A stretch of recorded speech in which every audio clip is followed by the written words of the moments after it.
नमस्कार, संगीताज किचनमध्ये तुम्हा सर्वांचे स्वागत आहे। आता आज आपण बनवणार आहोत व्हेज मराठा।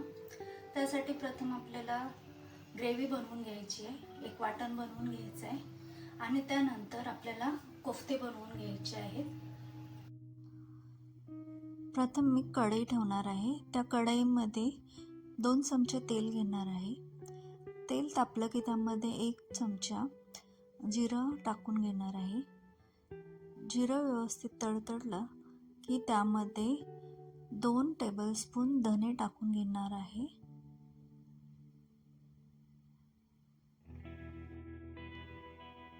त्यानंतर त्यामध्ये 4 ते 5 काळी मिरी आणि 4-5 लवंगा टाकून घ्यायच्या आहेत। 1 इंच दालचिनीचा तुकडा टाकून घ्यायचा आहे। 4 ते 5 हिरवी वेलची टाकायची आहे।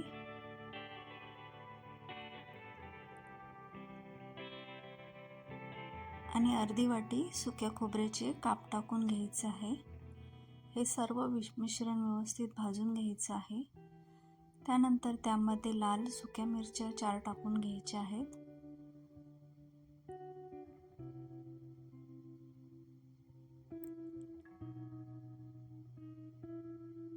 हे सर्व छान भाजून झालं की त्यामध्ये 3 मीडियम साईजचे कांदे परतून घ्यायचे आहेत।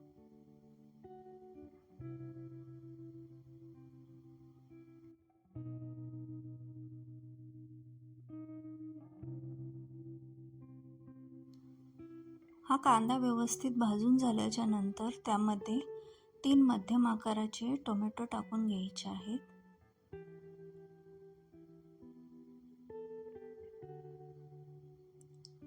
त्यानंतर त्यामध्ये 1 इंच अद्रक टाकून घ्यायचे आहे। 7-8 लसूणच्या पाकळ्या, 2 मिरच्या आणि 10 ते 12 काजू टाकून घ्यायचे आहेत। नंतर हे सर्व मिश्रण व्यवस्थित मिक्स करून घ्यायचं आहे।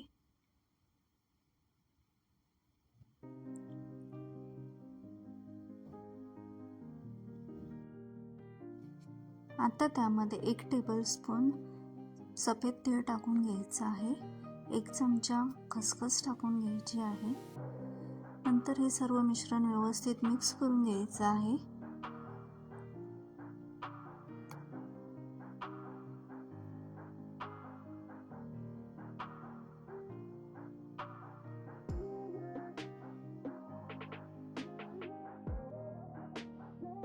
हे 2-3 मिनिटं व्यवस्थित परतल्यानंतर त्यावरती झाकण ठेवून 1-5 मिनिटं वाफ काढून घ्यायची आहे।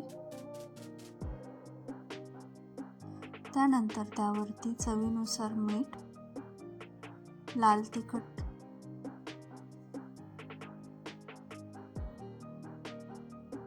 हळद, गरम मसाला, धने जिरे पूड, काश्मीरी मिरची पावडर,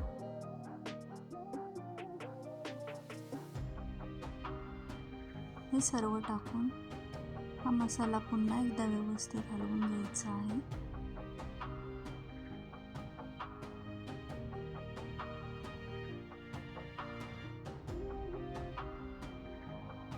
त्यानंतर त्यामध्ये 1 कप गरम पाणी घालायचं आहे आणि हा मसाला व्यवस्थित शिजवून घ्यायचा आहे।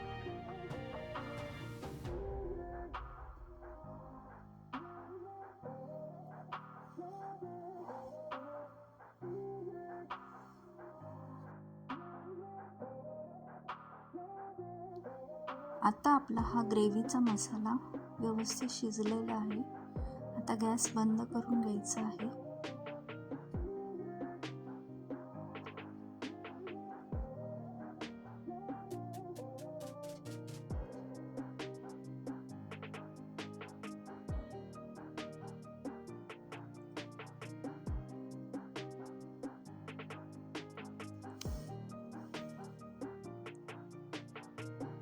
त्यानंतर हे मिश्रण सर्व एका भांड्यामध्ये काढून घ्यायचं आहे आणि थंड झाल्यावरती याला आपण मिक्सरमध्ये वाटून घ्यायचं आहे। त्यानंतर आता आपण ग्रेव्ही बनवणार आहोत। त्यासाठी कढई घेऊन त्यामध्ये 3 चमचे तेल घालून घ्यायचं आहे.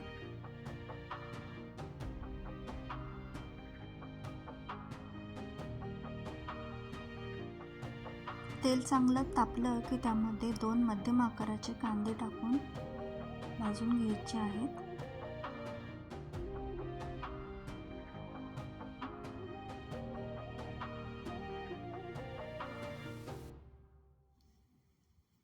कांदा भाजला की त्यामध्ये 5 ते 6 लसूण बारीक चिरून, तसेच 1 इंच आलं आणि 2 ते 3 हिरव्या मिरच्या बारीक चिरून घालायचं आहे. हे छान भाजून घ्यायचं आहे. लसूण आणि अद्रकचा कच्चापणा जाईपर्यंत भाजून घ्यायचा आहे.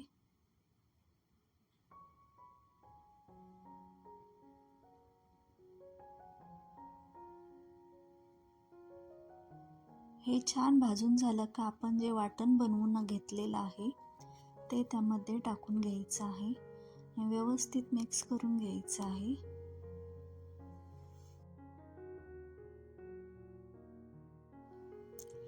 ह्या मिश्रणाला व्यवस्थित मंद आचेवरती भाजून घ्यायचं आहे.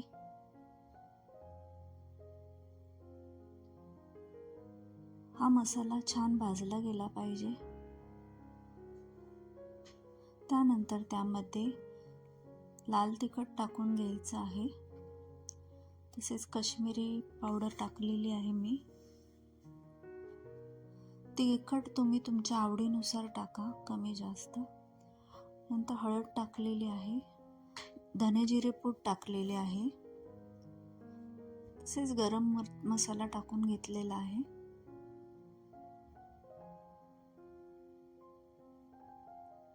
आणि कसुरी मेथी टाकलेली आहे 1 चमचा. हे सर्व मसाले टाकून झाल्याच्या नंतर ते छान भाजून घ्यायचे आहेत.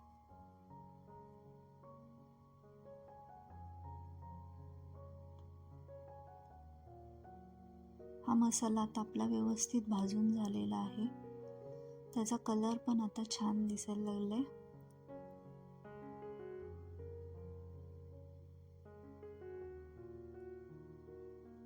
आता या टायमाला यामध्ये आपण आपल्याला ग्रेव्ही जितकी दाट पाहिजे त्यानुसार गरम पाणी टाकून घ्यायचं आहे.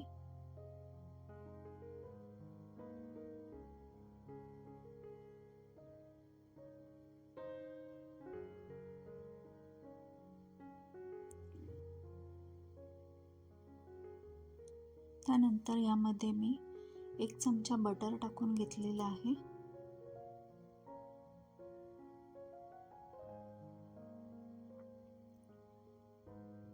कोथिंबीर टाकलेली आहे.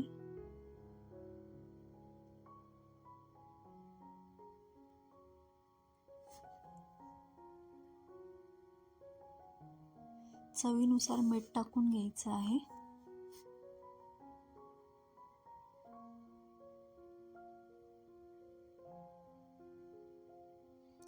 ही ग्रेव्ही आता आपली बनलेली आहे. त्यानंतर आता आपण कोफ्ते बनवायला घेतोय. ते कोफ्ते बनवण्यापूर्वी आपण तेल तापायला ठेवलेलं आहे. आता एका बाउलमध्ये 2-3 मध्यम आकाराचे बटाटे, 1 वाटी गाजर, 1 वाटी कोबी घेतलेला आहे बारीक चिरून,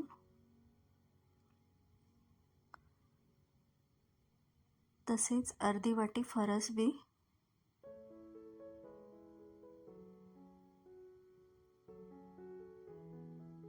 आणि पनीर घेतलेला आहे खिसून अर्धी वाटी, तसेच हिरवी मिरचीचे तुकडे 2-3 हिरव्या मिरच्यांचे, आणि चाट मसाला टाकून घेतलेला आहे. हळद, लाल तिखट,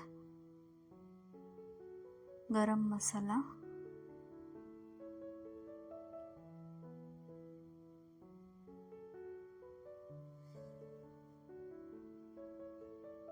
त्यानंतर त्यामध्ये 2 चमचे कॉर्नफ्लॉवर टाकून घ्यायचं आहे.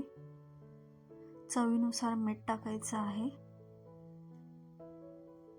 त्यानंतर हे सर्व मिश्रण व्यवस्थित एकजीव करून घ्यायचं आहे.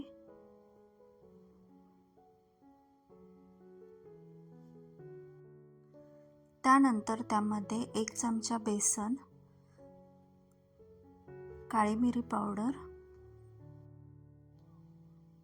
1 चमचा कसुरी मेथी आणि कोथिंबीर टाकणार आहे.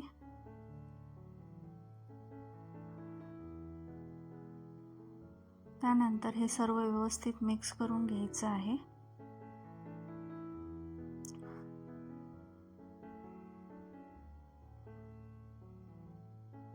आणि हे जे छोटे छोटे कटलेट बनवून घ्यायचे आहे. तुम्हाला ज्या शेपमध्ये आवडतील त्या शेपमध्ये बनवू शकता.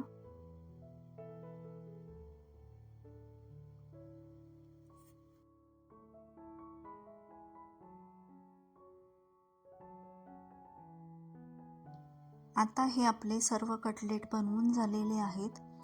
त्यांना मी आता ब्रेड क्रम्समध्ये घोळवून नंतर डीप फ्राय करून घेणार आहे.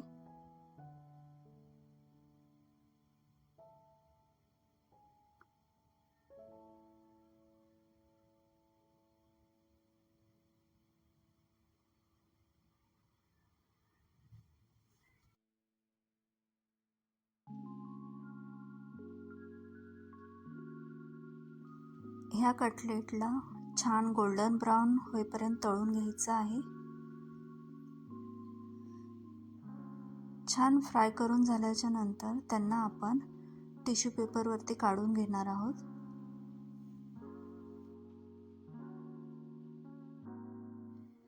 आता आपले व्हेज मराठासाठी कटलेट तयार आहेत.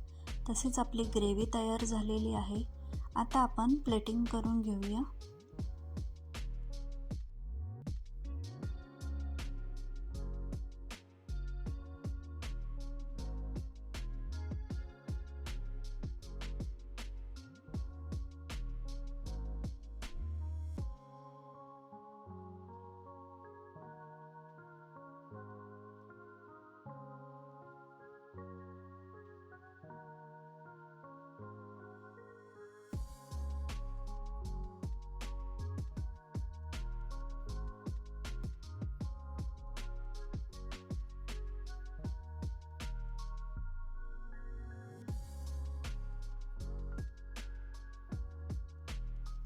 आता आपला व्हेज मराठा खाण्यासाठी तयार आहे. तुम्ही चपाती, रोटी, नान कशाबरोबरही खाऊ शकता. रेसिपी आवडली असेल तर लाईक करा. कशी वाटली हे सांगण्यासाठी कमेंट करा आणि माझ्या चॅनलला सबस्क्राईब करा.